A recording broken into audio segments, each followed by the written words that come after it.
Welcome everybody to today's panel on the topic of Singapore Today, Opposition Perspectives. I'm Ben Kiernan, I'm the chair of the Council on Southeast Asia Studies at the Macmillan Centre for International and Area Studies at Yale. And this event today is co-sponsored by the Council on Southeast Asia Studies and also by the Yale International Relations Association. And we'll be hearing in a minute from the President of YIRA, Larissa Liebert. The Council on Southeast Asia Studies, when it was established in 1947, became Yale's first area studies program. And it is also, as far as I can tell, the oldest area studies program in the United States. And the Council on Southeast Asia Studies attempts to sponsor and encourage exchange and information about Southeast Asia at Yale. And we have a publications program, and we give a number of student grants to research in Southeast Asia, and we have a weekly Wednesday noon seminar series on Southeast Asia. But this is the second special event on Singapore that the Council on Southeast Asia Studies has sponsored this year. Last April, a group of Singaporean students on the Yale campus approached the Council with a request to co-sponsor, along with the Malaysian and Singaporean Association, an information session on the new Yale-NUS College. And the session was entitled Singapore Uncensored. And the Council on Southeast Asia Studies co-sponsored this event, which was held on April 19th. And its purpose was, as later described in the Straits Times newspaper in Singapore, to counter what many see as simplistic and stereotyped views of Singapore held by some members of the Yale community. And this was at least the conclusion of the rather favourable report of the event in the semi-official Singapore newspaper, under the heading Singaporeans at Yale Clear Air on Freedom. And gratifyingly, one of the Singaporean student organisers of the event also reported back to the Council that the tone was friendly and civil from all parties, with a minimum of heckling. And I expect the same atmosphere will prevail again today. Today's event results from an approach to the Council on Southeast Asia Studies from another student group, the Yale International Relations Association. Together, the Association and the Council decided to plan a diverse public discussion, which was initially scheduled for November 12th under the title Singapore, the Democratic Divide. Along with the two opposition panellists and the academic commentator who are here today, we also invited two representatives of the government of the Republic of Singapore and a sixth invitee, the chairman of the Singapore Institute of International Relations. We sent them all invitations stating that we aimed to give leaders and thinkers across Singapore's political spectrum an opportunity to engage in and contribute to the discourse about their country in the United States. We invite you, we said, to join this discussion and to present your thoughts and proposals regarding Singapore's governance, economy and society. Our invitation went on. We asked each invited guest to give a 15 to 20 minute introduction to his or her analysis of the situation in Singapore and proposals for its future. We also hope to hear you elaborate on your vision of and for your country.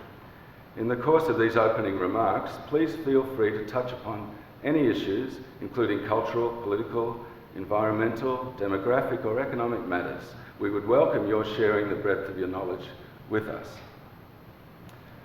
Among the three other panellists we invited was the Republic of Singapore's former ambassador to the United States and the United Nations.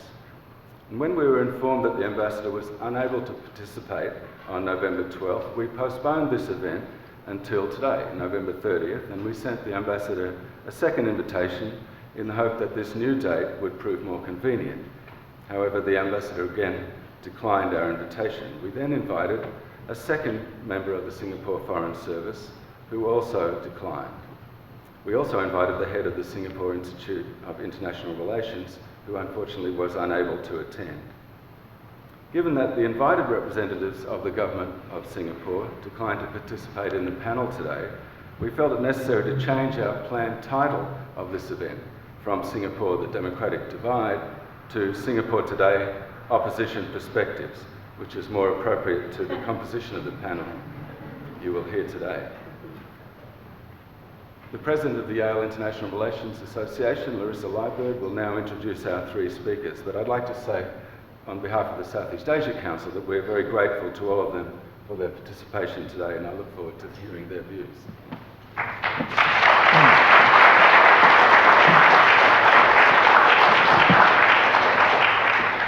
I'd like to echo Professor Kiernan's thanks to all of you for attending this event. The luminaries that we have sitting on stage before you, whether they've come from Singapore or just down the street from Rosencrantz, are brilliant and noteworthy in their own rights. I'd like to take this moment to briefly introduce them and provide some background for all those of you less familiar with their work.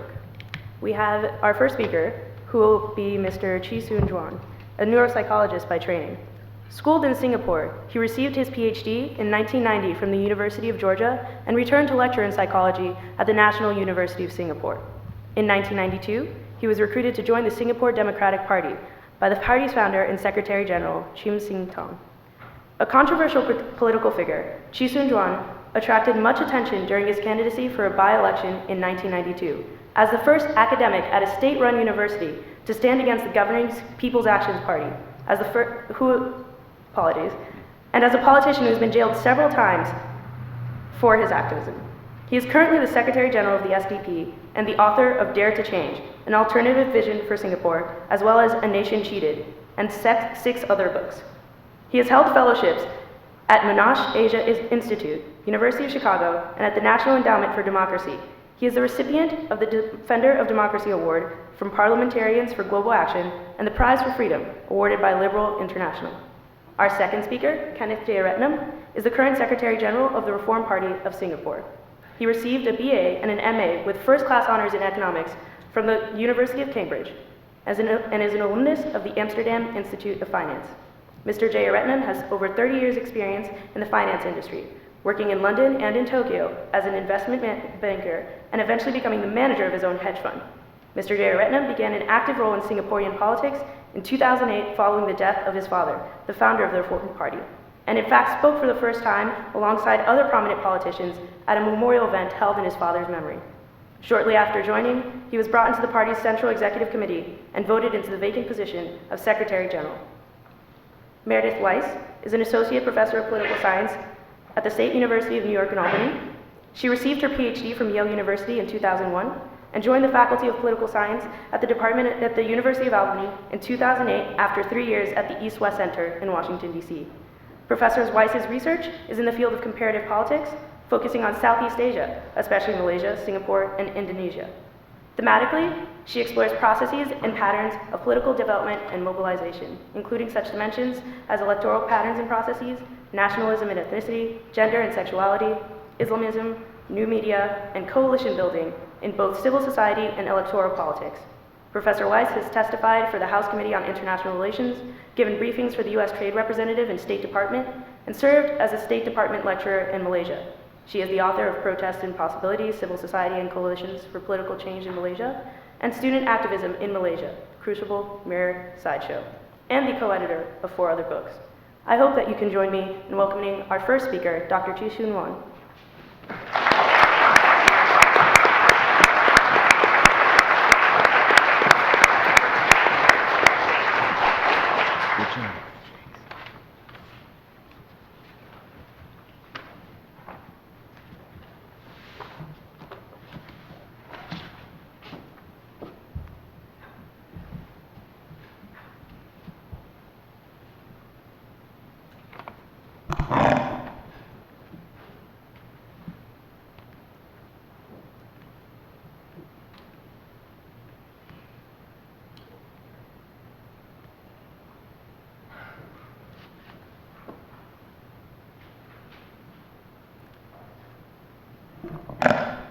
Dear friends, ladies and gentlemen, I want to thank the Yale Council on Southeast Asian Studies and the Yale International Relations Association for organizing this forum and for so graciously inviting us to participate in it.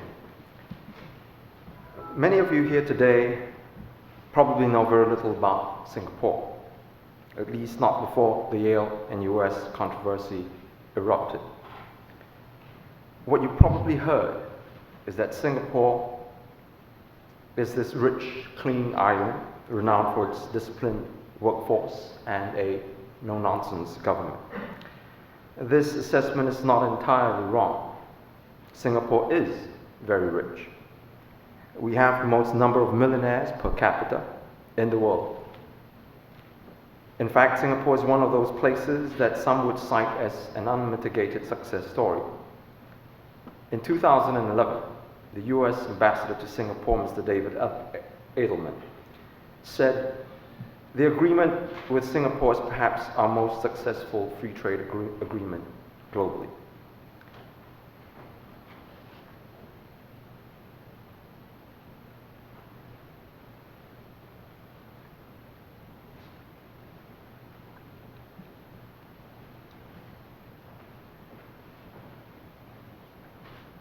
Just give me a few minutes. Let me get this slide up.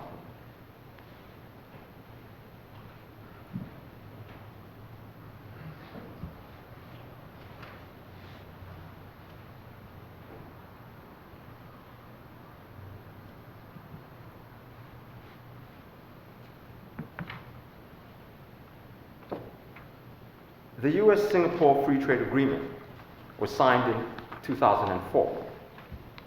At that time, I had raised serious questions about how such an agreement would affect workers in Singapore. I visited the US Congress and the AFL-CIO to urge caution about the FTA because the lack of democratic freedoms in general and workers' rights in particular would mean that workers would be exploited instead of helped. That was in 2004. Now, some 8 years later, after the FTA was implemented, the results are in. And they look very pretty, I must admit, at least for a few. As I mentioned earlier, Singapore is the richest country in the world in terms of GDP per capita, $57,000. The United States is around $46,000. This is in large part due to the influx of a staggering number of millionaires emigrating to the city-state. Now, between 2010 and 2014, it is projected that Singapore will see a 67% increase in center millionaires. That's folks with over $100 million in disposable wealth. We have the highest percentage of millionaire households in the world. It is perhaps inevitable that such wealth will have a significant impact on the economy. This year, the Economist Intelligence Unit listed Singapore as the 9th most expensive city in the world. More expensive than London, New York, and Frankfurt, and not just by a whisker. Singapore is 42% more expensive than New York City. But the FTA doesn't do as much for the rest of the population. In fact, it keeps the poor firmly anchored at the bottom. About 5% of Singapore's workforce draw an annual income of less than $5,000. That's right, that's less than $100 a week, in a city that is 42% more expensive than New York City. 10 years ago, they made the same amount. How is this possible? A city that is one of the most expensive in the world with wages that are one of the lowest. Well, because there is no minimum wage legislation. And why is there no minimum wage law? Because there is no opposition to fight for it. The ranks of the opposition parties have been decimated with years of persecution. There are no independent trade unions because labor leaders have all been imprisoned or run out of the country. There is no free media. All Singaporean TV stations, radio channels, and newspapers are owned and run by the government. You have just come through a presidential election where income disparity was a major issue. A couple of years ago, you had the Occupy Wall Street campaign, which brought to the fore, amongst other issues, the yawning gap between the rich and the poor here in the United States. I hear that the richest 1% of the population in this country owns 50% of the wealth. This statistic is indeed alarming. And yet, the income disparity is wider in Singapore. You have a series of countries which measures the ratio of the top 20% income to bottom 20% income. Singapore is on your far right, right up to the USA. Middle-income workers in Singapore don't have it better. According to a survey conducted by the International Labour Organization, Singaporean workers work the longest number of hours. And yet the study reported that their real incomes have diminished. A UBS study in 2011 used New York as the benchmark upon which workers' wages of 73 cities were compared. New York was given the score of 100. Zurich came out on top at 144. In Singapore, 35.8, below that of Sao Paulo, Johannesburg, and Moscow. And these are not just numbers. They have a huge impact on the quality of life of Singaporeans. We are one of the most, if not the most, stressful places to live in Asia, and one of the unhappiest peoples in the world. In a survey of 14 economies, Singaporean workers were found to enjoy going to work the least, are the least loyal to their employers, and have the least supportive workplaces. Only 19% of those polled in Singapore look forward to their work each day. The global average is 30%. And it's not like that we can vote out the ruling party. Former Prime Minister and strongman Mr. Lee Kuan Yew, whom many still consider to wield ultimate power in Singapore, said, "Please do not assume that you can change governments. Young people don't understand this." So what can Singaporeans do to make things easier for themselves? Well, they leave the country, and for good. More than half of Singaporeans say that given the chance, they would emigrate. An astounding number do. According to the World Bank, 10% of Singaporeans pack up and leave the island. Another survey found that more than a third of younger Singaporeans say they feel no loyalty to their country. And it isn't that the Singapore government is doing all this by itself. It has ample support from the West, especially the neoliberals here in America. In 2003, prior to the signing of the US-Singapore Free Trade Agreement, the AFL-CIO wrote to the House of Representatives, bringing its attention to the pitfalls of the agreement, which, if enacted, would mean that Singapore's workers are likely to face widened income disparity. The AFL-CIO letter continued.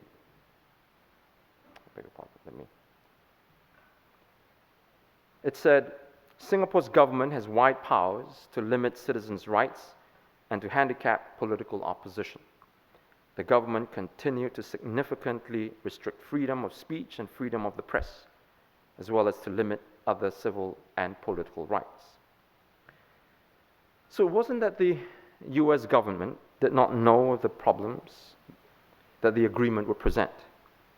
As it was, there was hardly any debate in Congress, and the US government promptly signed the FTA, the first in the world. To be sure, the love affair between the Singapore government and the neoliberals started a long time ago. Let me cite you an example. In 1986, a minister, he was the deputy prime minister at that time, he had sanctioned a strike in the shipping industry. And when he did, he incurred the wrath of some of his cabinet colleagues. In an interview, he said,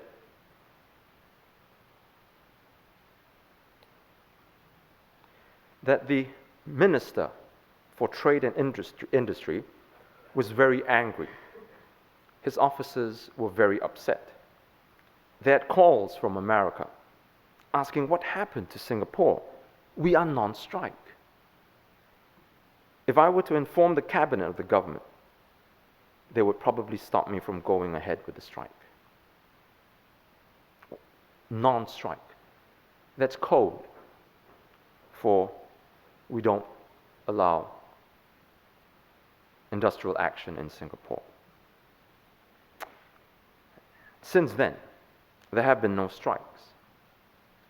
Until 4 days ago at least, when a group of bus drivers recruited from China struck because of low wages and poor living conditions. The Singapore government promptly said that it has zero tolerance for such action and had the 4 workers arrested. So, what has all this to do with Yale? When it was first announced that Yale would be setting up a campus with NUS in Singapore, I had my reservations, but held my counsel. My colleagues and I in the Singapore Democratic Party cautiously welcomed the setup. We had hoped that given Yale's proud history that it would not allow the Singapore government, or any other government for that matter, to dictate the kind of experience it provides for its students. But my worst fears were confirmed when it was declared that Yale-NUS would not allow certain political activities, including students forming party-affiliated organizations, from being conducted. It seems now that instead of Yale opening up the minds of Singaporeans through academic inquiry and scholarship, it is the Singapore government that will that will close the minds of the people running the college. I also understand that degrees will be awarded by NUS and not Yale.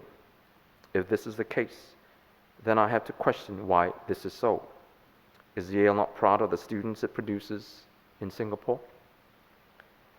I fear that the Yale leadership does not, like American multinational corporations that have come before it, cynically looking to make that quick and easy dollar from Singaporeans while completely disregarding what such actions would do to our society. My experience with foreign academic institutions lead me to be very skeptical of their claims to want to provide Singaporeans with the best that academia can muster. Will I be unwelcome again at an academic institution in my own country? Several years ago, I visited the National University of Singapore on 2 occasions. The first occasion, I was very quickly surrounded by police and told that if I had insisted on continuing to meet with students, I would be arrested. On the second occasion, university officials again confronted me and very politely asked me to leave. On another occasion, I visited Nanyang Technological University. Students were very excited and did a little report on my visit and did this write-up and was just about to publish it in the University Student Daily until the president of the university himself stepped in and rejected that publication. What kind of message will Yale be sending to Singaporeans when you call security to stop me when I visit the campus again to talk to students about their rights and civil liberties? Now, I don't presume to lecture the US and even Yale administration on how to conduct its business, but I will say this. Where you come to make your profits is where I bring up my children. And like you, I want them to grow up enjoying the quality of life that you want for your own children. Where you come to advance your interests is where my fellow Singaporeans and I live in the hope of freeing our country and to know what it's like to be free. Like you, we want to say in how our country is run and be able to elect our own government. Don't get me wrong, I am not asking Yale to change our country. Singaporeans are more than capable of doing that. What I am asking is for the US and its institutions like Yale not to be complicit in helping the ruling People's Action Party to oppress and exploit Singaporeans. But when an institution, despite knowing the repression that goes on in a country, chooses to take advantage of the lack of freedom to install extractive and exploitative economic policies for its own benefit, when you seek to advance your interests at the expense of ours, then I question if you are friends at all. If all America is interested in is to make money regardless of the damage that profit-making venture is, then we are all going to be the poorer for it. If we continue to choose the beggar thy neighbor approach to globalization, the global community will fail. I fear, despite all the assurances and because of what I have seen of what corporate America together with the Singapore state has done to my country, that making money is the be-all and end-all of all that is collaborated. I hope you can see why the Yale-NUS venture leaves me suspicious of Yale's motives, that you are there to simply line your own pockets. I've never yearned so much to be proven wrong. Asian values, under the guise of Confucianism, have been used by the Singapore government to steer the people away from democracy, which it argues will hamper economic progress. I argue the opposite, and the data that I presented bear me out. That openness and accountability, in other words, democracy, is essential for the economic advancement of a people. But that's not the point. Others argue that democracy is a Western concept not suited to an Eastern culture like Singapore. The irony is that in the West, which subjugated and oppressed Singapore, together with much of Asia, for much of the 19th and 20th centuries, freedom from colonialism was not given but won. The rebellion was instinctual. In short, the longing for freedom is not Asian or Western. It is primordial. But that's not the point either. Humankind must not live in a world where the poor and the elderly live off the crumbs that fall off the rich man's table, where Westerners, with the help of autocratic governments, exploit the locals and the countries they invest in. Instead, we must work out a way to live in peace and on the premise that human equals human. That's the point. And if you come to Singapore to visit, you will see a conspicuous display of opulence. But hidden away in the unseen corners are pitiful figures of poverty.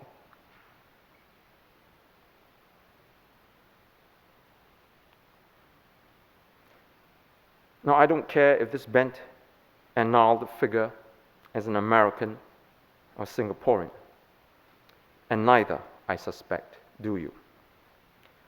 For a struggling American worker is not different from a struggling Singaporean worker. We're first and foremost human beings.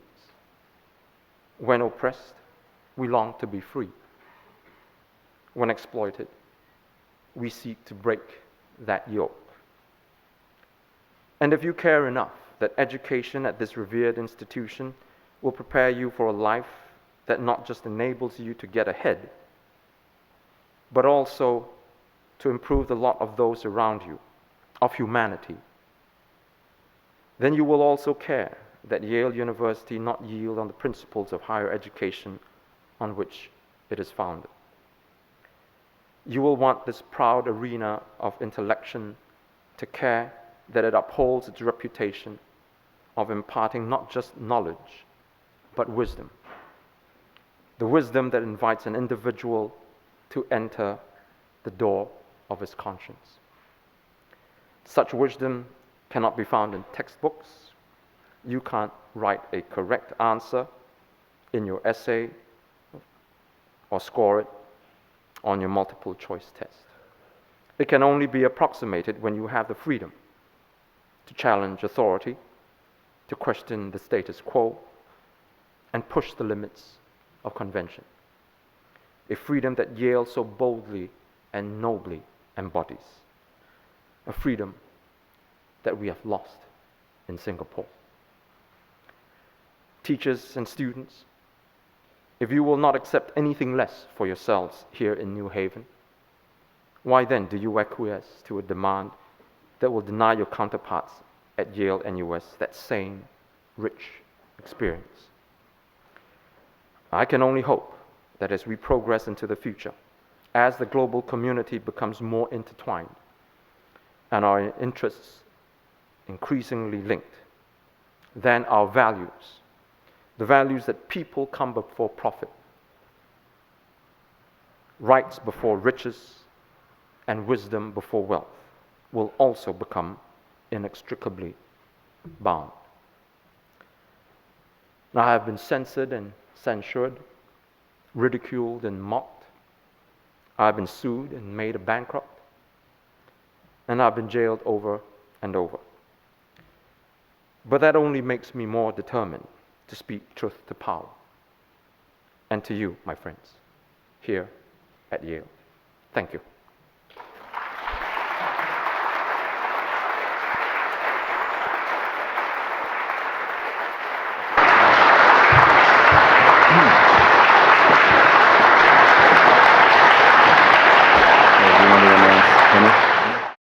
Our next speaker, Mr. Kenneth J. Ratnam.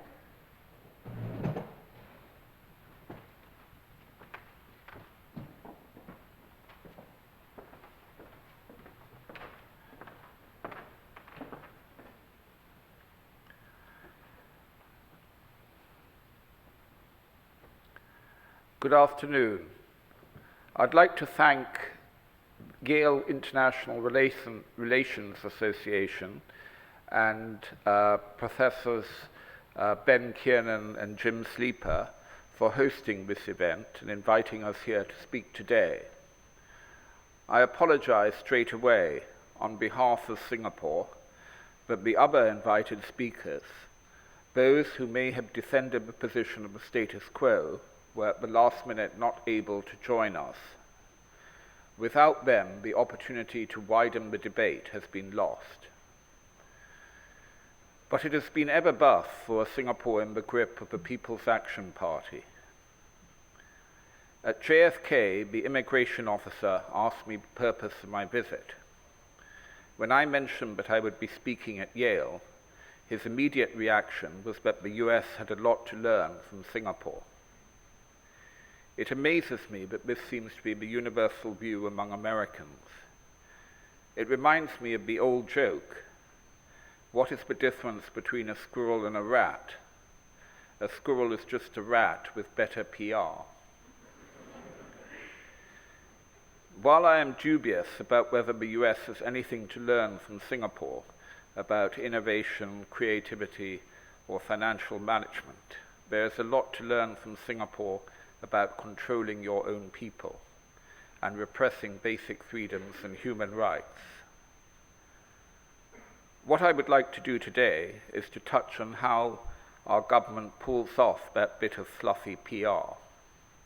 And I would like to touch on why it matters that Yale condones our authoritarian government and repeats its propaganda uncritically.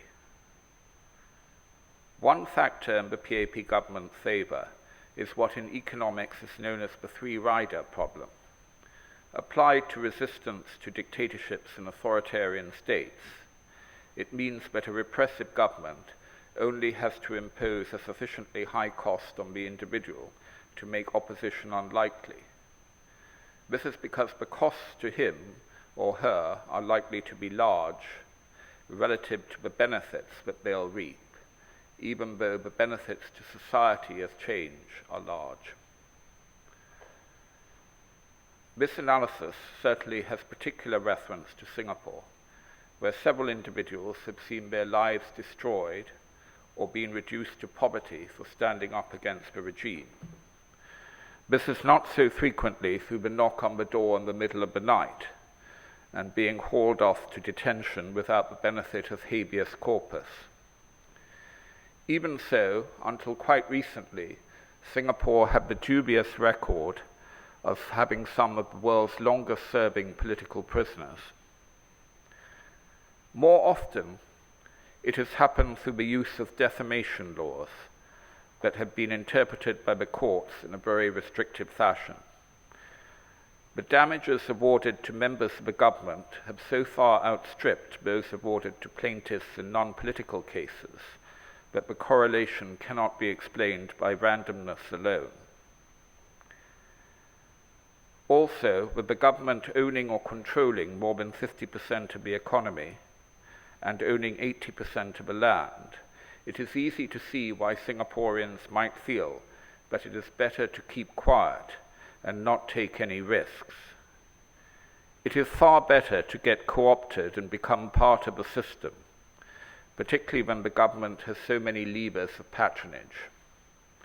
Like Soviet Russia and Communist China, where the nomenclatura enjoyed and still enjoy special privileges, ministers and senior civil servants in Singapore are paid well above the market rate that they could obtain in the private sector.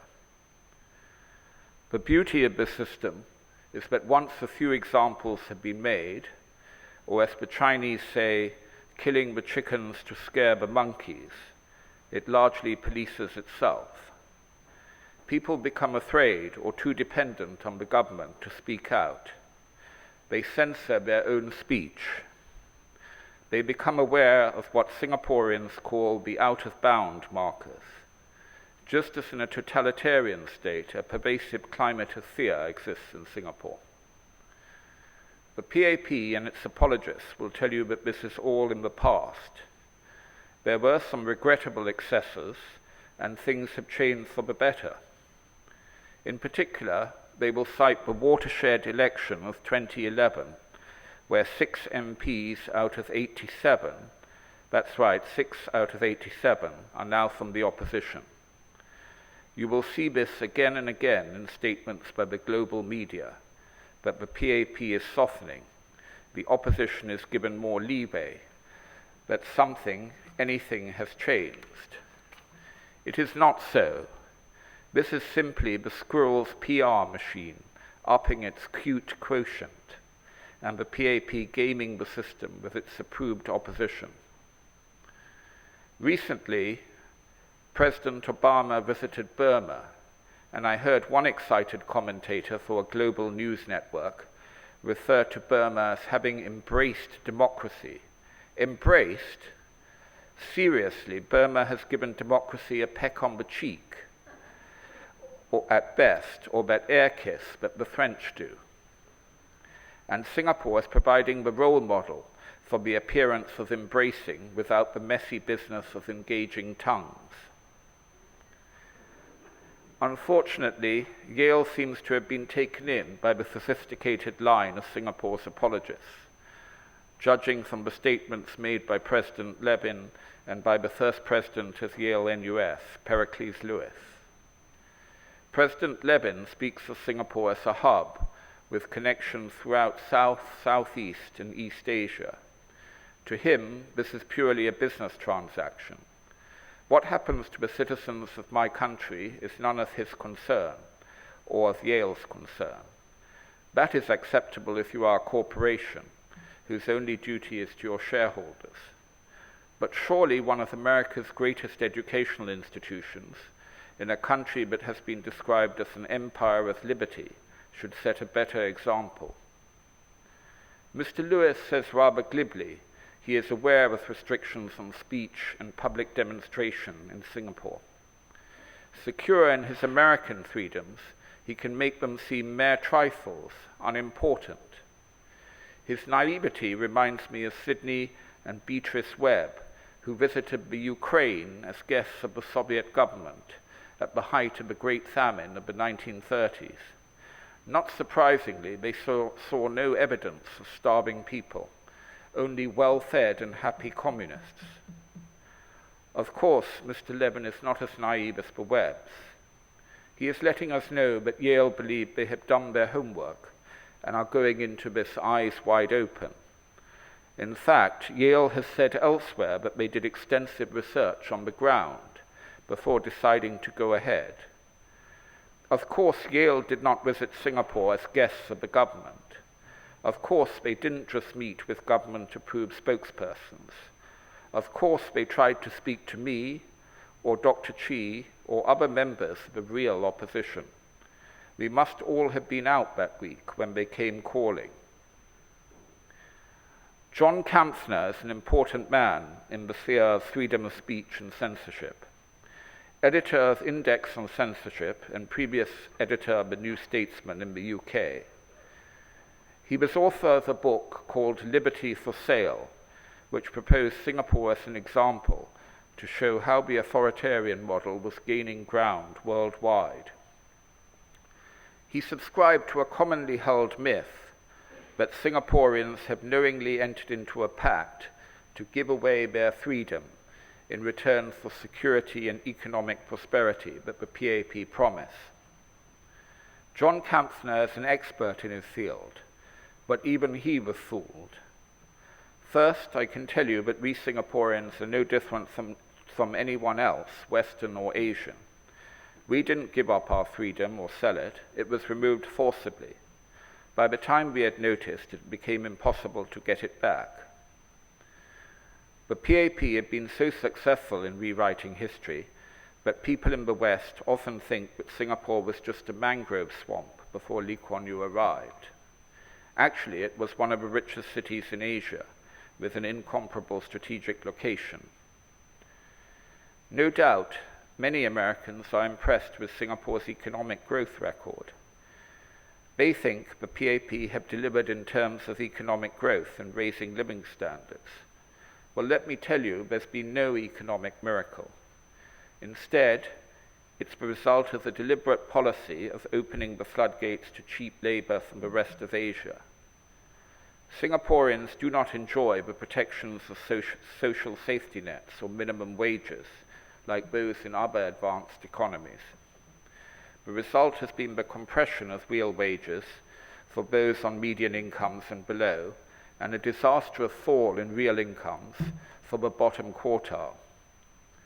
The concomitant of this flood of cheap labor has been a mediocre productivity performance. While defenders of the PAP often point to Singapore's very high level of GDP per capita as evidence of economic success, when you drill down to GDP per hour worked, and Singaporeans work among the longest hours in the world, Singapore ranks near the bottom of advanced countries. In the 1990s, Paul Krugman pointed out that Singapore's high growth rate was largely based on adding more inputs rather than using them more productively. He predicted that growth rates would soon slow down sharply as the labor force reached its limits. This indeed happened up till 2003, but since then Singapore has relaxed the labor constraint, allowing the economy to grow rapidly without any rise in underlying productivity. America has seen jobs leave its shores for cheap labor countries. Singapore's solution, by contrast, is to keep the jobs by bringing the cheap labor to Singapore. You don't have to be an economist to see that Singapore would have to be the exception that proves the rule, if it were the first state in modern history that increased prosperity by increasing repression. John Kampfner and I were interviewed together by the BBC just days before the Arab Spring, which unfortunately knocked away much of the central premise of this book. Later, I went to the Three Word Centre in London, and over lunch he let slip that his knowledge of Singapore came from tours organized by PAP apologists like Kishore Mahbubani. Most importantly, 87% of our population live in government-owned housing, or HDB high-rise flats, but he had not once seen one of these HDB flats. His chapter about our green and pleasant island paradise was based on his experience as a guest of the bungalow and swimming pool-owning elite. Similarly, President Lewis goes on to reveal how little he knows of Singapore when he says that students at the National University of Singapore already have substantial opportunity for political debate and engagement. Political forums are regularly held, with representatives from a variety of parties invited to share their views. True, recently I was invited to a forum organized by the NUS Student Union, breaking a long blackout period in which the government, who also control the media, attempted to make of me a non-person. But we have Jim Sleeper to thank for the invite, not Mr. Lewis. It only came about, I believe, because the government was concerned about adverse publicity surrounding the Yale-NUS venture. Mr. Lewis went on to say, in terms of political engagement, students at NUS can join any political party, and some of the political parties have youth organizations. Students interested in these activities are free to join them. As Mr. Lewis did not speak to the right people, it is no wonder that he displays such woeful ignorance. The student bodies in the government-controlled universities are firmly subordinated to the Board of Trustees.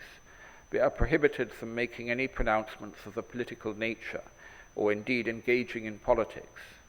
The sole arbiter of this is the trustees.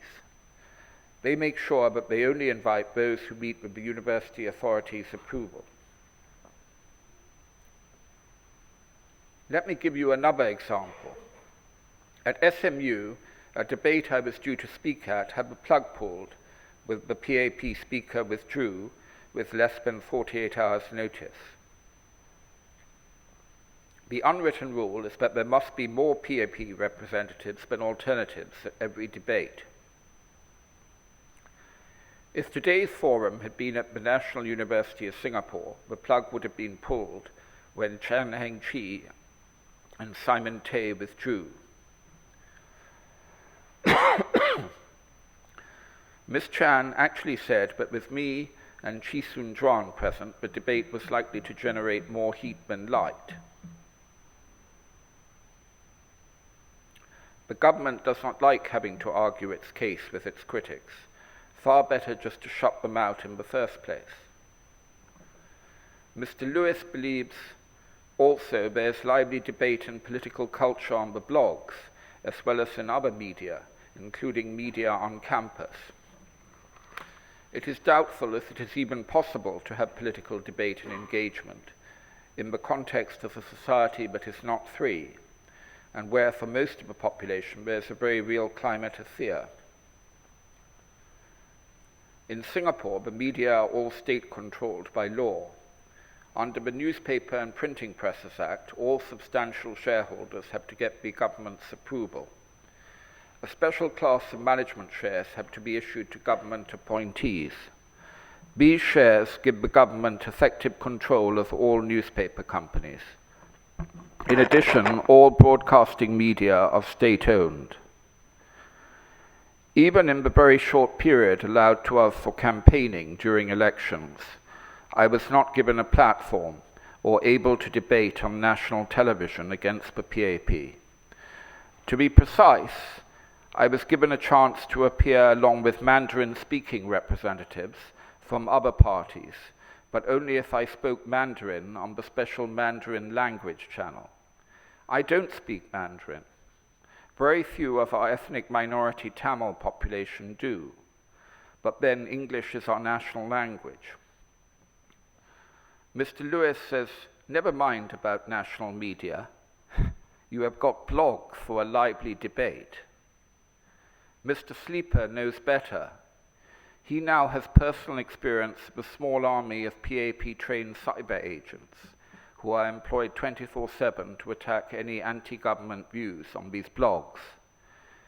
Is Mr. Lewis aware that bloggers are frequently threatened with defamation suits? Does he know that political parties require a license to set up a website?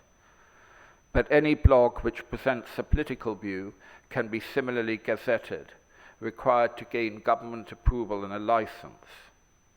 His argument reflects exactly the methods that the PAP uses to silence critics. We have no freedom of expression in Singapore, but the government has set aside one small corner of a park where if we register and gain approval, we can speak freely. The use of state resources to intimidate and bribe voters is well established. In addition to the media, The government owns 80% of the land and nearly 90% of Singaporeans live in public housing. Singapore is often described as having one of the highest rates of home ownership in the world. However, this is highly misleading, as none of the HDB owners own their flats outright. Instead, they hold them on a 99-year leasehold and are completely dependent on the HDB to maintain and upgrade their estates. The PAP has not been shy about openly stating that those who vote against them will be denied upgrading and public transport links.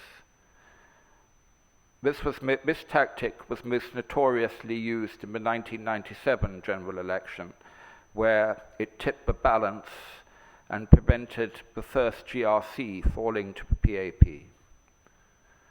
You might think that since the so-called watershed election of 2011, the PAP would be more reticent about threatening voters with the loss of state amenities. However, in 2011, the PM himself said at an NUS forum that it was only right that those who voted for the opposition should go to the back of the queue for upgrading. The students at NUS live overwhelmingly in HDB flats. There is no other housing option for the 90% of our population who can't afford to own private property. The point is that by the time the students even reach university, they are co-opted. I will give one last example. When my father died, a group including prominent NGO leaders, activists, lawyers, and nominated members of parliament tried to set up a foundation to establish a chair in law in JBJ's name at NUS. As the family's representative, I eagerly attended the early meetings. Word came down to the group to tell them to cease their endeavors. There would be no chair, they said, because JBJ had a criminal record. No matter that the Privy Council in England had said that it was a grievous miscarriage of justice and should be set aside. And so the group disbanded. I fully expect that now the PAP will arrange some token representation in a minor institution, in a corner of a faculty not representative of JBJ's struggle, in order to mitigate the accusation that a chair was thus blocked at NUS. I am astounded that President Levin and the first president of Yale-NUS have been so easily conned, or else they are so blinded by the perceived dazzling commercial possibilities of this joint venture that they look to the other way. They should care, because being blind to the truth is a disservice to the cause of freedom and democracy, not only in Singapore, but also globally. Mostly, what you could learn from Singapore, what Singapore does best, is not anything that a liberal college such as Yale would want to learn. Singapore has become a role model for regimes across the world to keep one-party control, while providing just enough improvement in living standards to prevent civil unrest. I have gone on much too long already, so I will stop now. I understand that Yale-NUS is a done deal, but maybe by talking today we can persuade them to mitigate some of the harm. I hope Mr. Lewis and Mr. Levin will fulfill their commitments to foster open debate and freedom of expression at Yale-NUS. They should not allow their Singapore partners to vet who can be invited and what version of history can be taught. There are ominous signs on this front already, I understand, with regard to faculty vetoes. But judging by the naivety of some of their pronouncements, I fear that their Singaporean hosts have already converted them to the seductive charms of authoritarianism. Thank you.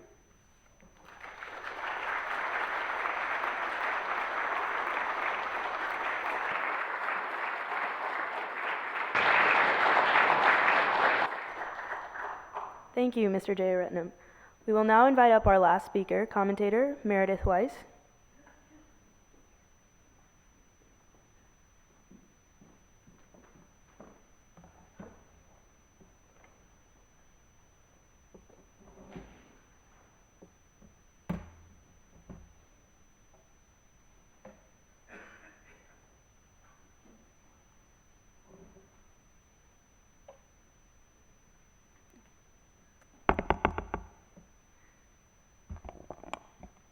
It's a real honor to be here and to share the stage with two such esteemed members of the Singapore opposition. I see my role here as offering background context, ways to conceptualize or make sense of the Singapore polity based on my research, but also on my experiences over the course of frequent and sometimes extended visits to Singapore over the course of almost 20 years now. I'll focus on the nature of the Singapore polity, the circumstances under which opposition parties and other alternative or dissident voices participate or compete. So first, I'll start with just the broad parameters of what the Singapore state is and is not. Singapore would be classified in political science jargon, since I can't escape without some of that, as a hegemonic electoral authoritarian regime or a one-party dominant regime. It is not totalitarian, but it is an interventionist state, and it is far from a liberal democracy. Those labels, though, have more value discursively than they do in terms of analytical leverage on the ground. There is a civil society in Singapore, a range of organizations between the family and the state, some of them politically inclined or engaged. There is an increasingly vibrant and relatively more free space of online or new media to supplement or contest the still tightly controlled government-linked mainstream media. Nearly all Singaporeans have broadband access. The majority, for instance, are on Facebook. Online campaigning was legalized for the 2011 general election, though with limits, and that clearly helped opposition parties especially get their messages out, and in particular certain candidates, like the SDP's young star Nicole Seah, for instance. That said, only 25% of voters surveyed said the internet was their first or second source of information in that general election, although a slim majority, about 55% of the youngest cohort, the 20-somethings, said that it was. So the crux of my argument: the Singapore polity offers more space than voice. The non-institutional engagement is possible and increasingly common, but institutional channels to express those preferences or perspectives, to make them count, remain absent or curtailed, as Dr. Chi explained. What space there is itself hard-won, and Singaporeans raised under 50-plus years of PAP government have no reason to expect greater say in decision-making. It's not necessarily the case that most or all would actually challenge most policies of the PAP, but there's normative merit to having voice in its own right. The structure of what the PAP itself calls a civic society that it has created, by artfully trimming back the occluding so-called banyan tree of the state to let the people bloom, allows for a degree of feedback and responsiveness, so at least some demands have been subtly met, but in a way that gives no credit to those generating the ideas that the PAP chooses to embrace. I do not want to suggest that space for participation without influence is optimal, sufficient, or all the average Singaporean wants, but it is a way of making sense of the seemingly conflicting images of, on the one hand, a highly controlling, well-insulated state, and on the other, an increasingly expressive and engaged public. With that said, I'll sketch out 5 broad traits of the environment under which the Singapore opposition operates. These will be civil liberties, electoral disproportionality, the structure of the PAP, the depoliticization of decision-making, and space for engagement. So first, civil liberties. As you've heard, these are overall curbed. There are strong and enforced limits on freedoms of speech, press, and assembly, for instance. Public opinion data shows that a solid majority in Singapore express support for democracy, as it is in Singapore, and satisfaction with their civil liberties. Malaysia's Merdeka Center for Public Opinion Research did a serious survey before the 2011 general elections and found that almost 3/4 said that Singapore is on the right track. Those saying it was not cited economic and welfare concerns overwhelmingly. The youngest voters, Chinese voters, and interestingly, upper middle income voters were the most critical of the PAP. Malays, 30-somethings, and lower middle income voters were the most supportive. But 3/4 overall said they were satisfied with the PAP's performance, with the main reason they gave being good governance and leadership. That seems at odds with what we've just heard. So one could argue that this is false consciousness. One could also argue that the PAP really does retain performance legitimacy. Instead, I would suggest that the lack of free space for media, speech, and association, in particular, make it impossible to evaluate those data. What information do Singaporeans have on which to base their assessment? That brings me to the nature of voice. There is space for civil society in Singapore, but for a non-confrontational, technocratic civil society. NGOs have engaged in policy since at least the 1980s, but in limited ways, with well-researched input, not seeking credit. NGOs may make compartmentalized claims regarding the environment, women, opportunities for ethnic minorities, and so forth, framed, if they are to gain leverage, to accord with, or at least not contest, a developmentalist rubric. There is increasing space for the arts, literature and other texts, film, theater, both fiction and nonfiction. But many of these products still face censorship and/or lack of funding or material support, especially if they're likely to draw an audience. It's worth mentioning, and you had a taste of this already, over a quarter of the current documented population are non-citizens. Most of the balance are non-resident migrants. These are largely low-paid, blue-collar, so-called foreign labor, or skilled, better-paid, so-called foreign talent. Foreign labor in particular now constitutes a migrant underclass with minimal rights and protections and minimal voice. This has flared up as an issue periodically since at least the 1990s, and the reason it's recent is that it's only since 1990 that at least 10% of the population has been non-resident, or non-citizens and non-permanent residents. So this is something new, and it's part of a very specific PAP policy. We see this reflected, the speed and the lack of institutionalization of rights, in the strike this week that you've heard about by bus drivers recruited from China.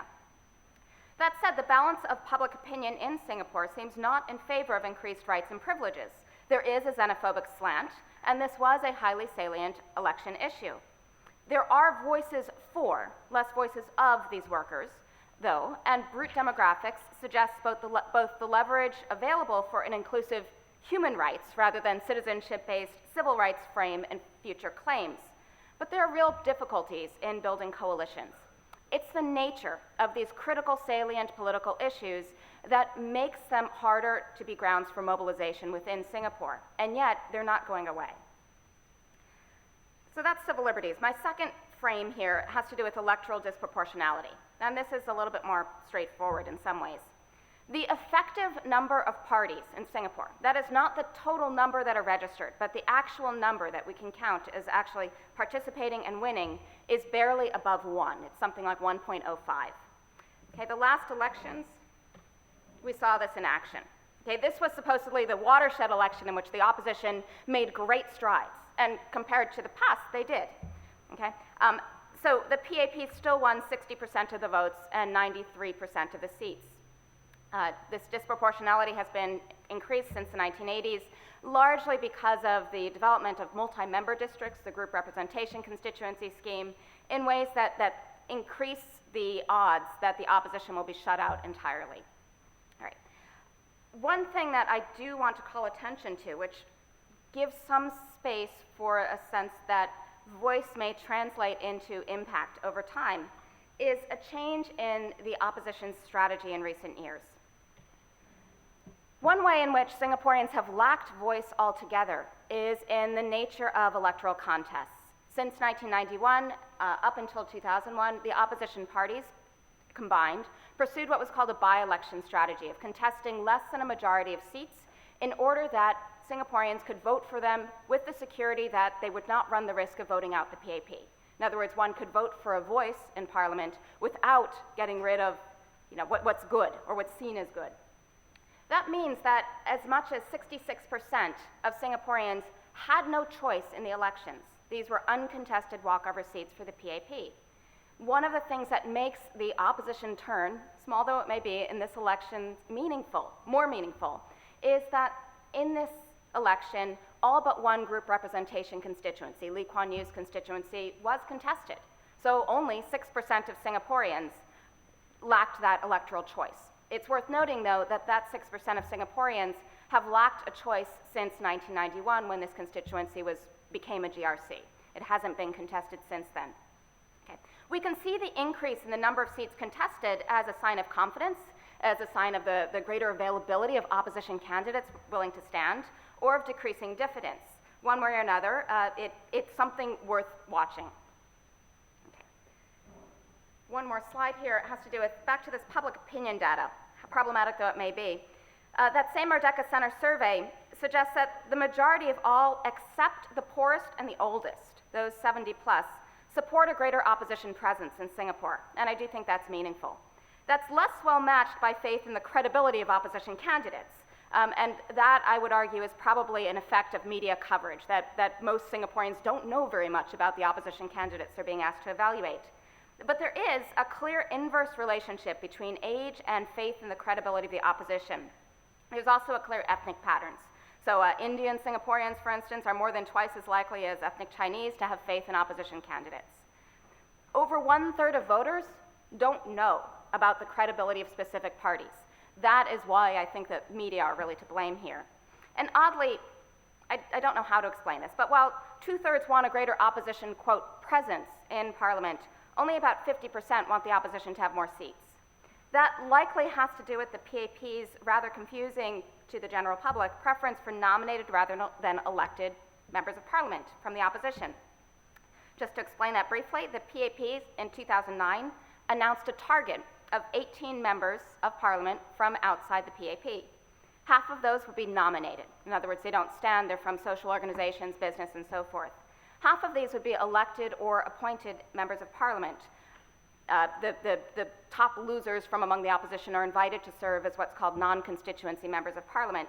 Clearly, the PAP's preference is that those who serve from the opposition or from outside the PAP in Parliament be there at the behest of the PAP. Also, nominated and non-constituency MPs have no say on budget issues, so they have no say on the big decisions. All right. The third angle I want to address has to do with the structure of the PAP. The PAP as a party is highly centralized. It stretches to the grassroots. There's a People's Association that has branches throughout Singapore's public housing. There are town councils and other mechanisms introduced, especially since the 1980s, to provide mechanisms both for getting the message out and for collecting feedback.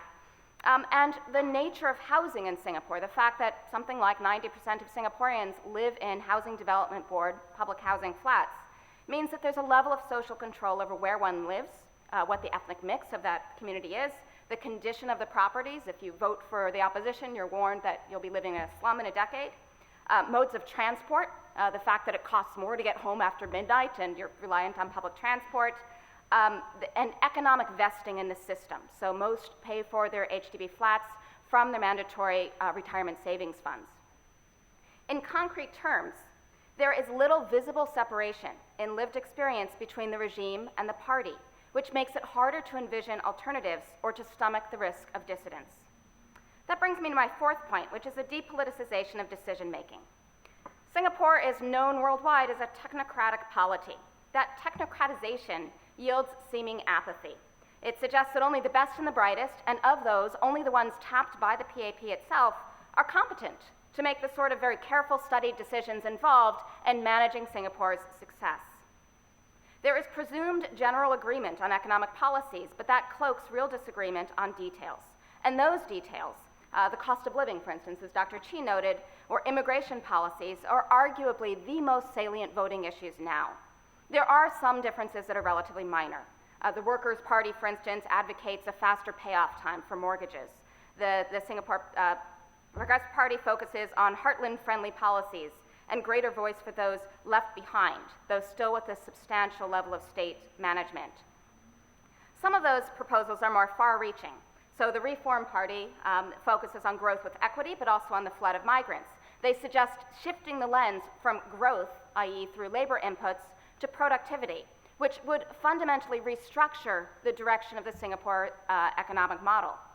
Some take a more institutional lens than others. The SDP, for instance, the Singapore Democratic Party, has focused on the goal of diversity of voices above and beyond specific policy differences, highlighting ways in which a closed circle of policymaking is inherently problematic. And meanwhile, the policy framework is framed as inescapably intransigent, that Singapore is a conservative society, so it's not yet ready to countenance proactive assurance of LGBT rights, for instance, that Singaporeans' recalcitrant fertility, to borrow the term from Heng and Devan, necessitates importing more workers unless and until Singaporeans become more reproductive, that the red dot of Singapore faces an ever-present existential threat, so it can't afford the unpredictability of political liberalism or to leave policymaking to amateurs. In 1976, Chan Heng-chi, the former ambassador who declined to come today, described Singapore as an administrative state. That label arguably no longer holds. The bureaucracy is far from insulated, and yet that remains a foundational conception, and it remains embedded in the political culture in Singapore. John Gerling's 1981 model of an authoritative state does fit quite well, though. That is, a state that is responsive to a limited extent, but not truly accountable. That brings me to my final point, the space for engagement. And here I want to take an ecological view of the polity. There are specific spots in which engagement is supposed to be allowed. The most notable one is the Speaker's Corner at Hong Lim Park. One must register to speak. Only Singapore citizens may speak. It is a readily accessible spot by public transport, but it's small. There are also some art spaces and the like, but those are also of limited reach. There have been efforts by activists to make dissidents visible, but in ways that won't incur too harsh a penalty. My favorite was protests around the silencing of a blogger and columnist named Mr. Brown, with groups of Singaporeans who came out in 2s and 3s and brown t-shirts at Raffles City in downtown Singapore. It was a silent protest, which kind of tells you something. Cyberspace is available, but it is not free from controls. The government has access to ISPs. It has on occasion used that access. And there are efforts to have had politically oriented sites register as political organizations in ways that leaves webmasters very vulnerable to prosecution. Moreover, cyberspace is at a remove structurally, ecologically, from decision making. It breaks an information blockade and allows discussion, but this is a more superstructural safety valve than a path to efficacy. And there are those ever-present out-of-bounds or OB markers along the hazy edges of the playing field. This has been especially clear since what was called the Catherine Lim affair of 1994. This was a fiction writer who dared to comment on politics. Both Goh Chok Tong and Lee Kuan Yew, the prime minister and his predecessor, both at the time, they both insisted that those who wish to engage must do so in parties, in their proper spot, so they can be held accountable at elections and avoid overstepping their proper place. And lastly, perhaps most provocatively, I'll argue that universities specifically are known as a zone or a space of protest, and they are within the zone of civil society. Universities are both cradles for distinct forms of activism and crucibles for new ideas and perspectives. They occupy a significant, specific niche. The control of universities has been arguably central to efforts to channel and control participation in Singapore, with the project of depoliticization of the university since the late 1960s and early 1970s, through measures ranging from restructuring faculty governance at the National University of Singapore, to eliminating the more radicalized Nanyang University, to building a new campus at Kentridge for the National University of Singapore without a clear central meeting spot. It also includes prohibition or restructuring of a host of student activities and organizations, as well as a retreat from, and then a very cautious instrumental return to, the teaching of critical thinking. All sorts of current PAP leaders got their start as student activists, and yet that mode of nurturing political engagement has been substantially suppressed since the mid-1970s. So we need to think of not just Yale-NUS, but also Singapore's other universities as a node within a larger civil society and understand their position in the polity accordingly. I'll end on what I can't decide if it's a positive or a negative note, so just on a note. There is increasing space for engagement and increasing space for voice, or increasing claim for voice in Singapore. The fact of speaking in a polity such as Singapore does not mean that anyone is listening. Within society, there is arguably far more lively and open debate of contentious issues than there has been since the PAP consolidated its control in the early 1960s. If opposition parties continue to offer the option of voice via choice, by contesting seats and continue to nibble away at PAP margins, there's a greater possibility of being heard more resoundingly as well. And yet, there is no teleology here. The fact that we can note a trend does not mean that that trend is irreversible or inevitable, and that's why I'm not sure if this is a positive or a negative or just a note. Thanks.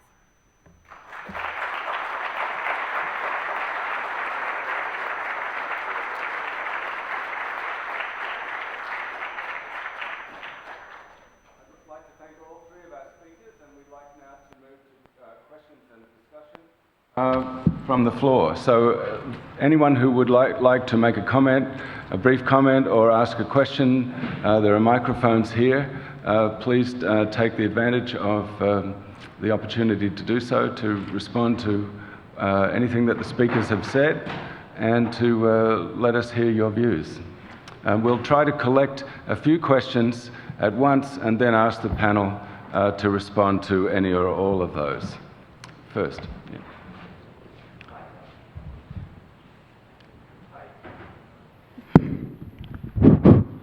Hi, thanks for the very engaging talk. I'm a Singaporean PhD student at Columbia, and when I heard about this, I made my way down or up. My questions regarding the opposition, or rather the opposition party, which in Singapore, of course, is by the 2001 elections, the most popular opposition party in Singapore. Mr. Jayaratnam, I sensed a degree of resentment, or at least I sensed that in his talk, which I appreciated, that he was perhaps taking a couple of digs at the opposition, and by making a distinction between the real opposition, which presumably he and Dr. Chi represent, and the Workers' Party, which of course enjoys those 6 seats in Parliament. I would like to hear what the two Singaporean opposition members have to say about the Workers' Party, seeing as it seems to me the space, rather, that seeing as not only because the Workers' Party has done obviously quite well for itself, but because of course implicitly the platforms of the SDP and the Reform Party obviously are different, and yet there is, to my mind, not enough discussion of the opposition itself and the nature of relations, intra-party relations within the opposition. So I would like perhaps anyone or all of the panelists to perhaps think about the Workers' Party and what it says about the state of the opposition in Singapore today. Thank you. We'll take 2 more questions and then we'll ask the panelists to respond. Hi, Keith Darden. I'm a professor at Yale-NUS, and I taught at Yale for 10 years in the political science department. First, I just wanted to welcome you to Yale. I think one of the nice things, and to Yale-NUS, since we're housed here this year, one of the nice things about Yale, in contrast to the open political life in Singapore, is that we tend to take off the gloves in our discussions, and all questions are on the table and all answers are debated. And so in that spirit, I'm welcoming you to Yale and taking off some of the gloves. So one question would be, in terms of conceptualizing opposition, in what sense are you the opposition, right? Because on some level, you've failed electorally, right? We do have an opposition out there, as was pointed out, which is the Workers' Party, who apparently were not invited. It seems like much of the opposition, the so-called opposition in Singapore, is structured around personalistic or familial fiefs, right? So Mr. Jayaratnam, you were living outside of the country and then inherited the position of the head of a party simply by virtue of the fact that that party had been founded by your father, apparently. And Mr. Chi, a similar situation, you have as your party split, it's sort of groups follow individuals, and these are sort of personalistic roles rather than programmatic agendas. So I'm wondering, in what sense can we think of you as opposition? And to the extent that you're opposition, what is the philosophy of the role that you're playing in society and how you structure your parties? The second point is about Yale-NUS. I take this somewhat personally, in part because I think I was called brainwashed today at one point.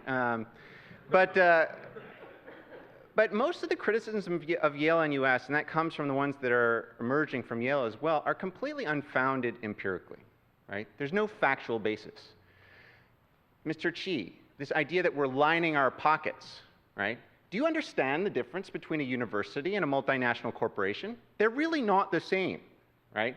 What we are doing in Singapore is trying to create the best and most critically minded university that we could possibly create, right?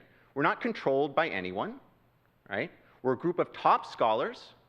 You would think that as a Singaporean, this would be welcome, right? It's not done everywhere, right? It certainly isn't being done anywhere else in Southeast Asia. And the fact that it's happening in Singapore is probably a good thing. So are your parties the parties of ignorance? The parties of Philistinism? In what sense and upon what programmatic basis do you oppose the creation of a great university in your country?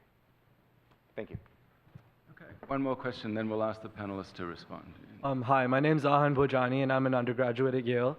I actually spent the summer in Singapore, and while I was working there, I had the opportunity to speak to a lot of fellow undergraduates at NUS, the Singapore Management Universities, many other universities. One of the topics of our conversation frequently was modes of engagement for young Singaporeans in politics.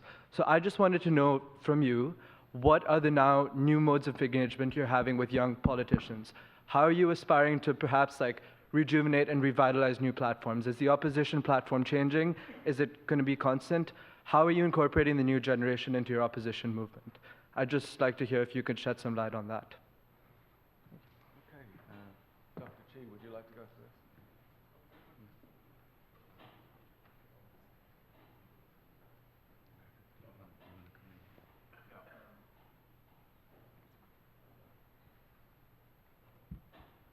Right. So the question about the Workers' Party. Well, I think what you can do is make a distinction in Singapore between parties that want reform of the system, a genuine change, and parties that believe in only minor tweaks.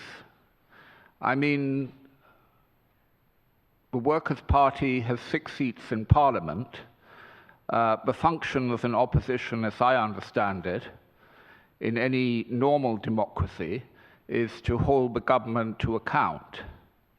Yet, the Workers' Party vote with the government on every issue.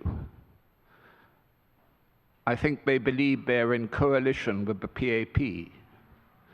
They might as well be PAP MPs.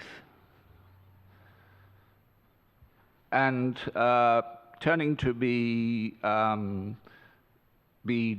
professor at Yale-NUS, who said, I inherited the position. I was elected as a member of the CEC into the Secretary General role at the Reform Party.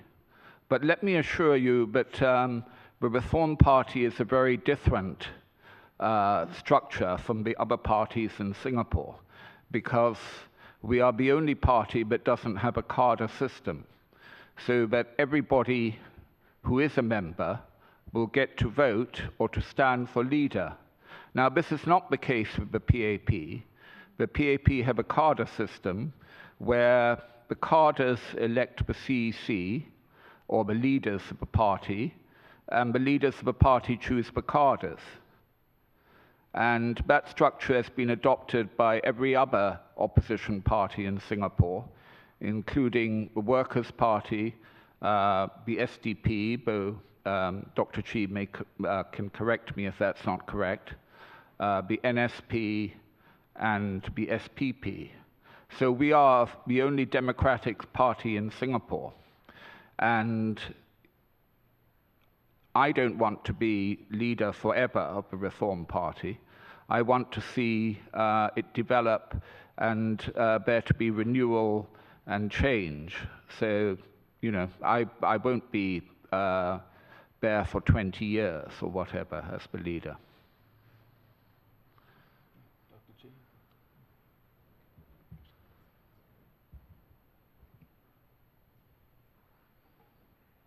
As far as the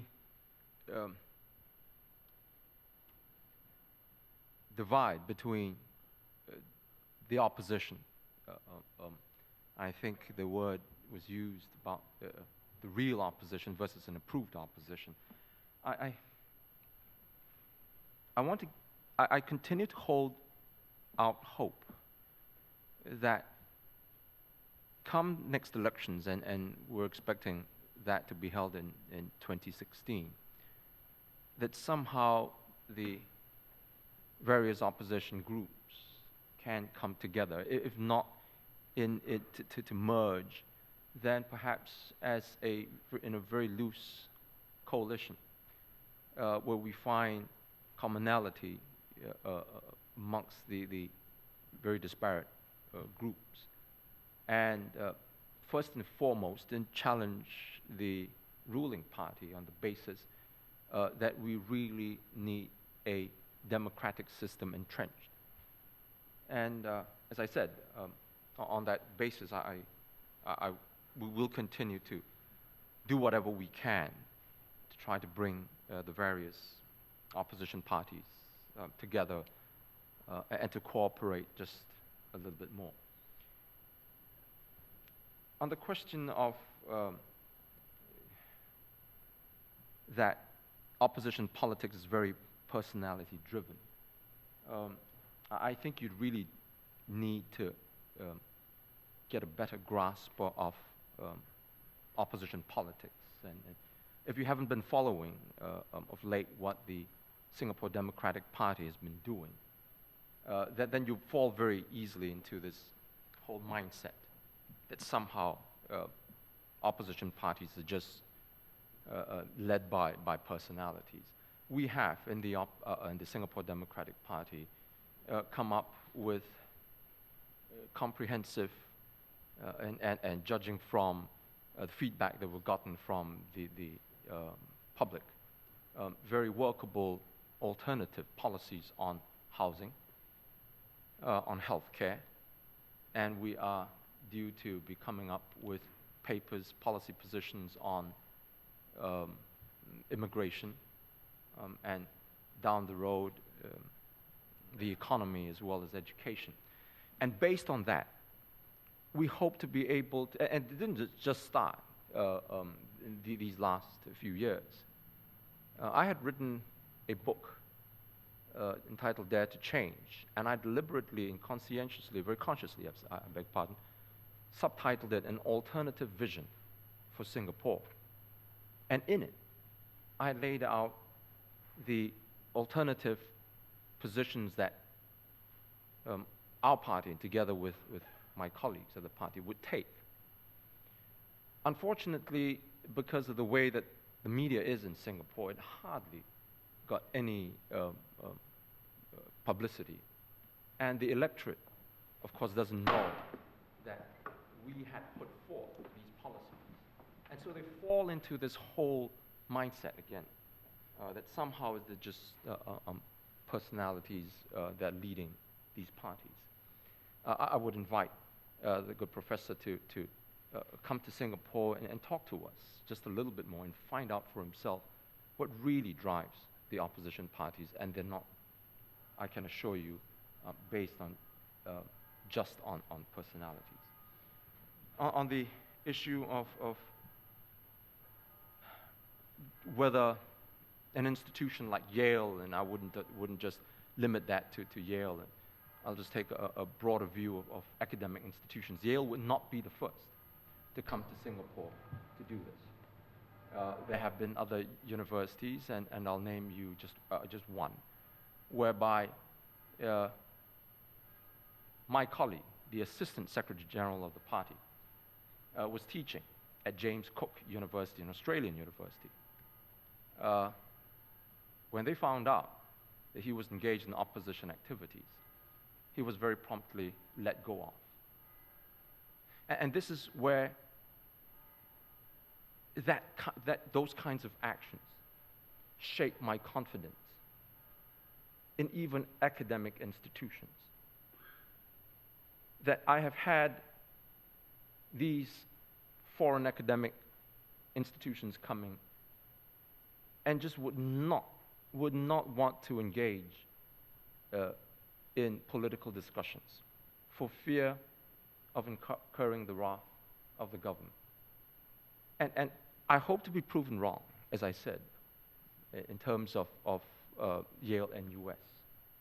But at this moment, there isn't a whole lot for us to be rather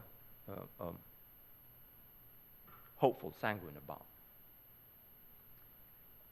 And on the last question about engaging younger Singaporeans. That has been a tremendously difficult process because, again, of the control of the media. But we have had, at least in the last few years, the advantage of the internet. And we have tried to make the best use of it as we possibly can in terms of trying to get a little bit more savvy in how we communicate our message, how we package, so that we can begin to reach out to these younger Singaporeans. But we are not there yet by any stretch of the imagination, but we certainly are trying very hard to do whatever we can, given the limitations, to try to reach out to as many Singaporeans, and because of the fact that the younger Singaporeans are on the internet a lot more than the older generation, our outreach tends to be headed that way. I'll just make a very brief comment, which is to say that it seems to me quite disingenuous to ask whether opposition parties that are not currently in power in a hegemonic electoral authoritarian regime are indeed opposition parties. Yes. It's the nature of the regime rather than the nature of the parties necessarily that might determine that. The fact, what I want to just add to this discussion, though, is the fact that the long period of PAP rule and the molding of political culture and political debate has done two things. One is to co-opt the center ground, such that the space that is not actively policed, that is available for the opposition to carve out a niche without being struck back, is extremely narrow.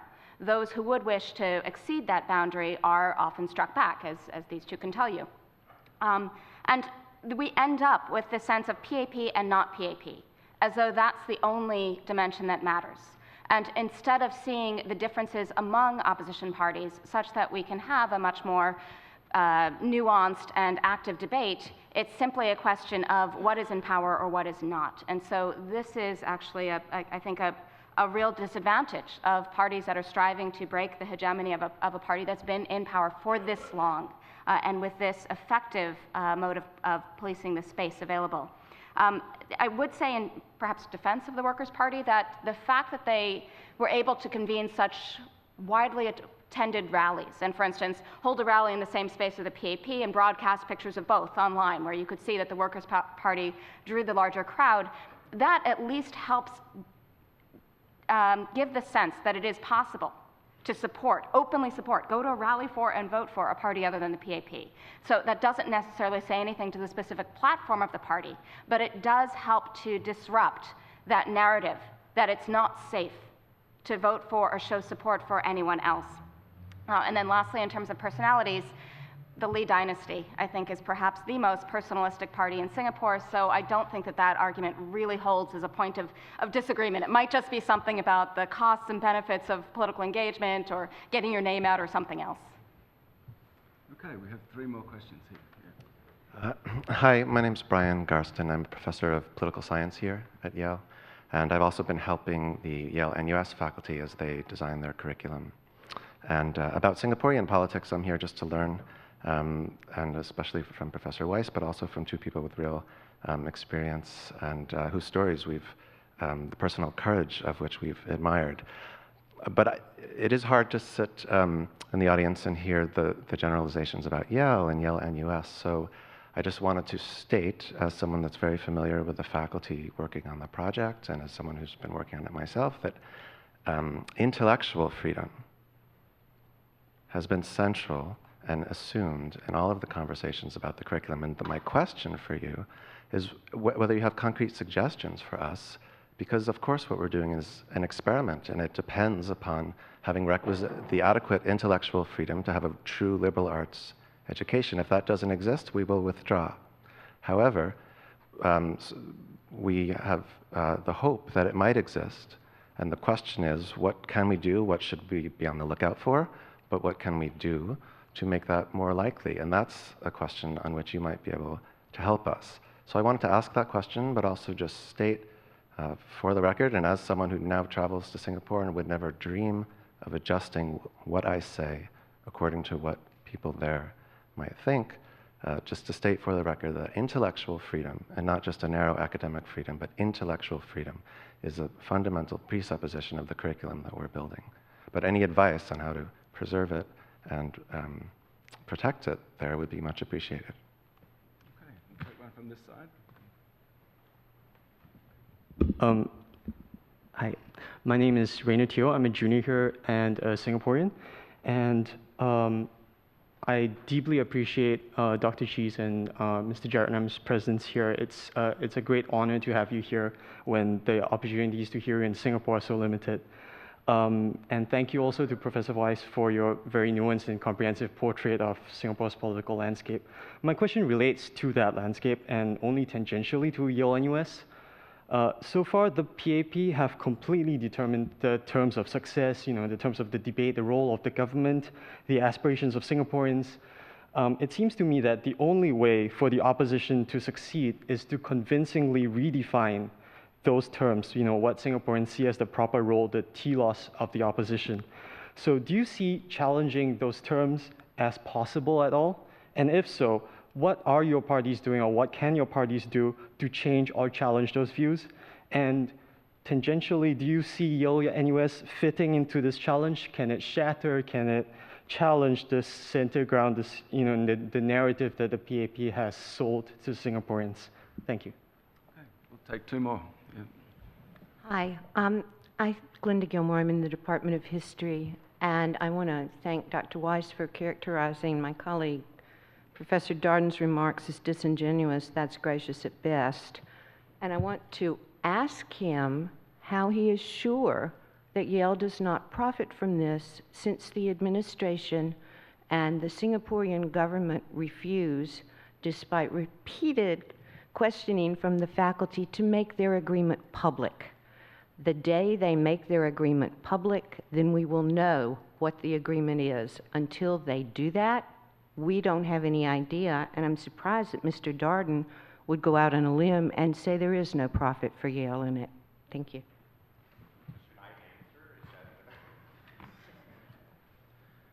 Good evening. My name is En Ping. I'm a graduate student here at Yale. Dr. Chi, Mr. Jaratnam, I echo Rainer's appreciation for your presence here, and Dr. Weiss also I really enjoyed your summary, especially in, I think, giving a very nuanced view of what the Singapore polity is like.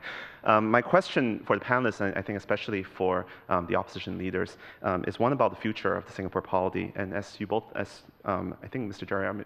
Jaratnam, especially you have mentioned that many of the younger PAP leaders, and my peers in fact, have now been educated abroad in institutions like this one and are returning to Singapore to serve in the various government ministries. And these, for whatever the future holds, these will be the leaders of the next generation. My question is, what are your hopes or concerns about this group of leaders, and what are your thoughts on how they might affect change in the future? In other words, how might the PAP government change from within in the future? Thanks. Yep. I think the first question was about how we could best ensure intellectual freedom. I think, in an environment where a lot of the students are coming from Singapore and where they face numerous pressures to conform or to observe out-of-bound markers. It doesn't matter if you have intellectual freedom within the university. The students themselves know instinctively or will get pressure from their parents or relatives to censor themselves. And Yale-NUS is in any case observing the restrictions on, you have to, on allowing student wings of political parties on campus. So I think it's difficult, and I think you can, obviously, if you want to, you can convince yourselves that you've done everything possible to promote intellectual freedom, but I have serious doubts about that. And I think the other question was about how we envisaged something different from the PAP model? Well, the Reform Party has proposed really a radically different type of model, a redistribution of, Singapore is very much a state-controlled economy. State corporations control perhaps 50% of the economy. Most of the land is owned by the government. We have proposed privatizing much of that, and in particular the sovereign wealth funds, which have been built up over, the normal purpose of sovereign wealth funds is to build up a stock of capital to replace natural resources that are run down. But in Singapore's case, they've been built up through excessive saving on the part of the population. Nobody knows, well, the government publishes every year with the budget a statement as to the total level of assets. But from my calculations, it appears either they're being very conservative in their figure for total assets, or else they really haven't made much money over the last 30 years. I calculate the returns to be about 2.5%.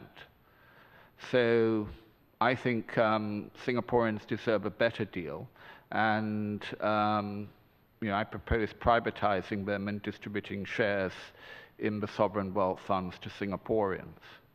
I also think that Singaporeans should be given the right to own their property outright, and instead of 99-year leaseholds, they should own the freehold in their HDB, which would reduce the ability of the government to, a future government, to intimidate them or use state resources to buy votes. So that's really how we see things differently. And we see an economy, as Meredith pointed out, much more focused on raising productivity and real incomes rather than growing the economy just by the addition of extra labor. So those are the points in which we differ. Was there any other questions? Yeah. Coming back to this point about intellectual freedom, again, I speak from experience. When I was teaching at the National University of Singapore in the psychology department, and I joined the opposition, this was way back in 1992. 3 months after I stood for elections under the SDP, I was very promptly sacked from the university. And when I was sacked, my colleagues in the department, and several of them were expatriates and from the US and the UK and India and so on and so forth. The reaction was almost inexplicable. We were just normal colleagues before I got into the opposition. So we were going for lunch and having Speak louder. They can't hear you. I'm sorry, is that better? Yeah. We were colleagues like you over here, would be going for lunch together and taking, having discussions very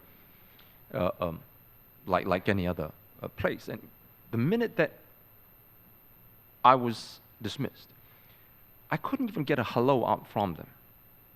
It really was that bad. And a couple of them sometimes they'd bump into me and on the staircase, and they would be just very awkwardly try to just not have to say anything. That is the situation in Singapore. And there was another. I think he was teaching political science. I'm not sure if you heard of him, Christopher Lingle. We had met up after I was sacked, and I passed him a copy of my book, this book that I'd written, I was telling you about. And he had taken it back with him to his office.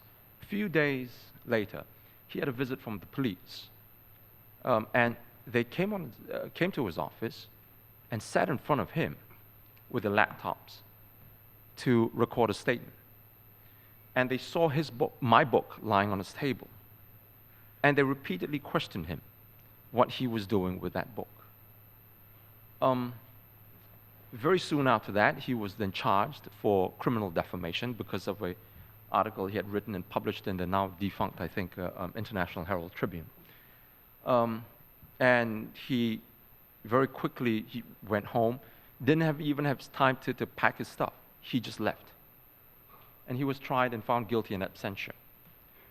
This is the kind of situation that goes on. There was another Canadian colleague, Colin Bell, teaching in the political science department.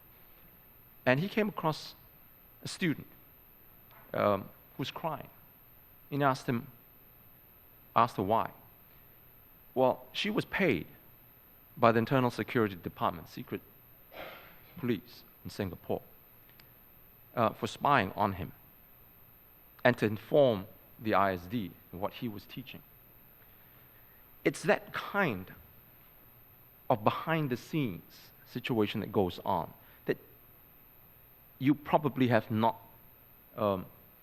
been exposed to yet. But maybe times have changed. And as I said, I would dearly, dearly love to be proven wrong. But until I am, until I see things change, I stand guided by my experiences. I'll just say, sorry. Go ahead. I just had a couple sentences. I want to leave most of the commentary to these to our two Singaporean opposition leaders. But in terms of how to ensure intellectual freedom or academic freedom on a university campus, that's a relatively straightforward thing. You know, the AAUP has guidelines. We have guidelines from within Singapore's early days of higher education of how to do this, ensuring faculty self-governance, student self-governance. This is not difficult. But as Kenneth Jayaratnam suggested, the larger issue is that authoritarian states worldwide will have universities as bastions of voice. But once you move beyond those gates, whether you be in Iran, in New Order Indonesia, or perhaps in Singapore, that voice, that space changes. And so that's the larger issue of whether or not universities themselves have freedom of voice, which they arguably do not at this point in Singapore. I say this as a political scientist who has watched one political science colleague of mine after another leave Singapore for elsewhere if they choose to research on Singapore. It's fine if they're writing on other things, but on Singapore, it's difficult. So it's one thing to ensure academic freedom on campus. Intellectual freedom outside is a much larger project. Second, I just want to comment very quickly on the question about whether the way to succeed is to redefine the terms of the state. Singapore is said to govern on the basis of performance legitimacy, that the PAP delivers what it promises and therefore it has the support of the governed. One way to disrupt that narrative, to disrupt that option, is to suggest that legitimacy should be on other grounds. And that, I would suggest, is actually what a number of opposition parties have done in calling for legitimacy on grounds of popular sovereignty or on grounds of more liberal democratic norms, regardless of whether the goal is full liberal democracy or simply greater space for contribution to policy processes, contribution to expression of voice.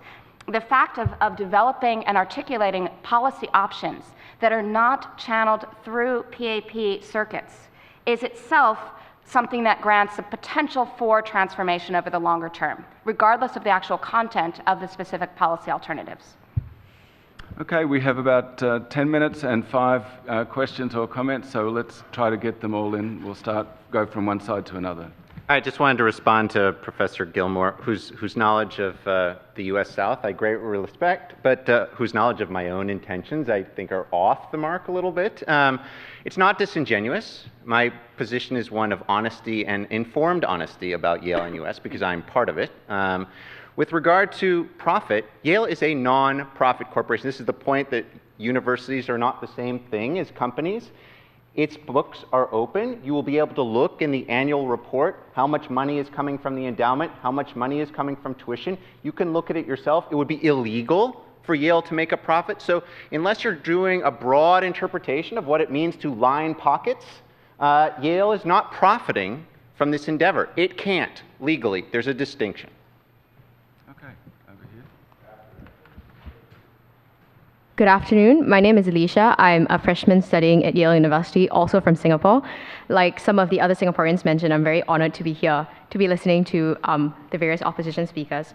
To my question, I think we can all agree that with the recent general elections in 2011, there was an unprecedented increase in voluntarism and Singaporeans stepping forward and being engaged in issues. So my question is, to what extent do you think that Singapore is a society ready to take that step from merely having alternative voices or having the choice to having a much stronger opposition voice in Parliament or even a dominant opposition voice? And maybe as a lead up from that, do you even think that this concept of political maturity exists? Do you think there's such thing as a society being politically mature enough or something like that? Or do you think that this is merely a term or rhetoric created by perhaps the ruling party or people with an interest to, retain the status quo? Thank you. Okay, well, Professor Pericles Lewis, the president of Yale-NUS College. Thank you. Thank you, Ben. Thanks to the International Relations Association for organizing this very informative event, and I was very happy to be able to briefly meet Dr. Chi and Mr. Jairatnam and welcome them to New Haven, and enjoyed your talks and Professor Weiss's. I found them very informative, and I very much appreciate the good wishes and the I'm sure very well-founded advice about what we should do going forward at Yale-NUS. And I just wanted to clarify one point, since others have spoken to a couple of other matters, which is that Yale-NUS has its own governing board, which is autonomous of NUS, which sets its own policies on academic freedom, student groups, non-discrimination, and so on. The policies on many of those policies have already been published. Others are in the process of being published. So our charter, for example, is available on our website. Our statements on academic freedom and non-discrimination are also available in that way. There's a faculty advisory committee here at Yale which is studying to check on our keeping up on our academic freedom and non-discrimination. So it's not as if we're hiding anything in those regards. That said, we welcome advice about how to proceed, and again, I appreciate the remarks. Thank you. Thank you. Hi, I'm Sally Helm. I'm an undergraduate at Yale. And I'm wondering if the panelists could comment a little more generally on just the idea of Yale's intervention in Singapore at all, because it seems that I've sort of been hearing some disagreement on that. Mr. Chi mentioned in your remarks that Singaporeans are more than capable of addressing these problems themselves, and then we've been hearing from some of the Yale-NUS faculty that, this is the best, they're doing the best they can under Singapore's circumstances, and that everyone should support the idea of a great university coming to Singapore. Is the problem really that Yale shouldn't be intervening in Singapore? Is there something that, Yale should do short of establishing a university in Singapore to be in solidarity with people who would increase civil liberties there? Okay. I'm Victor Bears. I'm a professor of classics at Yale. My question actually is just an add-on to the young lady's question. We are trying, those of us who believe that this looks like a spectacular blunder by Yale, to figure out how we can break through the PR morass with which we have been confronted, among others, I must say, by Mr. Lewis. It seems to many of us that it is particularly important for the agreement with Singapore to be made public. So far, the administration has refused to do it. Just as a matter of strategy, do you think that this would be a particular point for us to emphasize in our dealings with this administration and with the incoming administration? Is that likely to be one effective way to get something honest out of Yale? Okay, we've nearly run out of time, so I'm going to give each of the panelists 2 minutes to respond, and then we'll close. Kenneth, would you like to start?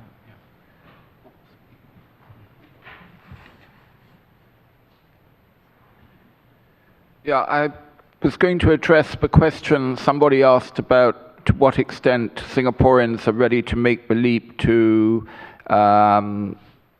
a alternative government. Well, of course, I think the standard one of the definitions of a democracy is when you actually have a change of government. And,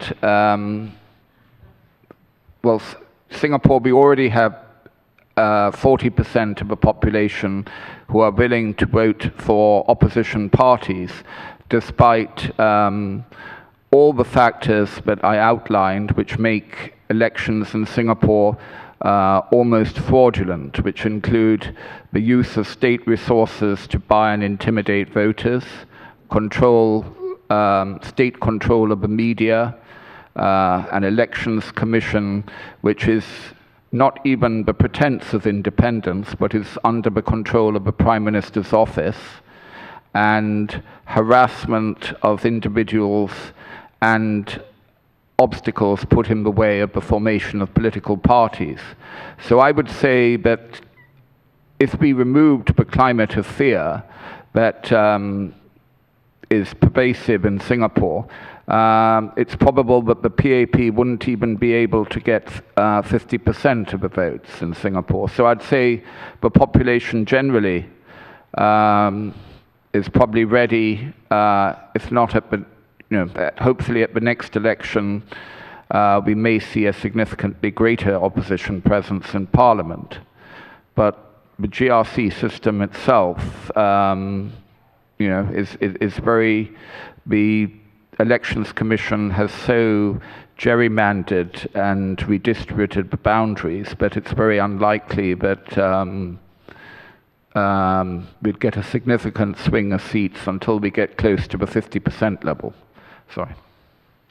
Let me very quickly go back to some of the questions that was asked in the last set.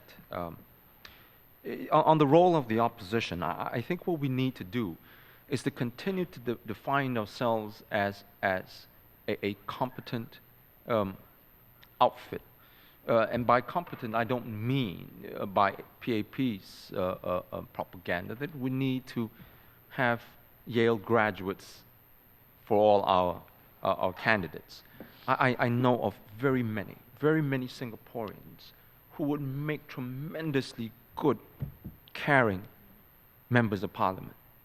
That because of the PAP's decades of propaganda, that would just by default rule them out as candidates because they haven't attained the kind of academic excellence that all of you have been very privileged to have gone through. The second point is to the hopes and concerns of our future leaders. When you graduate, when you get back to Singapore, it is very seductive to just get back into that. In Singapore, how we value conformity, every nail that sticks out gets hammered. Resist that urge. Have the courage of your convictions, because daring to be different, not for its own sake, but for the sake of society, that's very important. And the question of whether Singaporeans are mature enough, in the 1950s, when we were battling British colonial overlords, our parents, probably your grandparents, had taken that leap because they were hounded, they were constantly told by the British that we were not matured enough to have our own state, our own independent republic. But our parents, our grandparents, knew that, could see through that falsehood.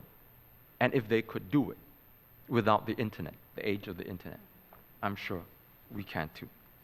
On the point about coming back to this whole final point about how Yale-NUS, it's a done deal, right? You're going to come to Singapore. What you do now, when you get to Singapore, will make all that difference. What you can start off is by with some of the suggestions here.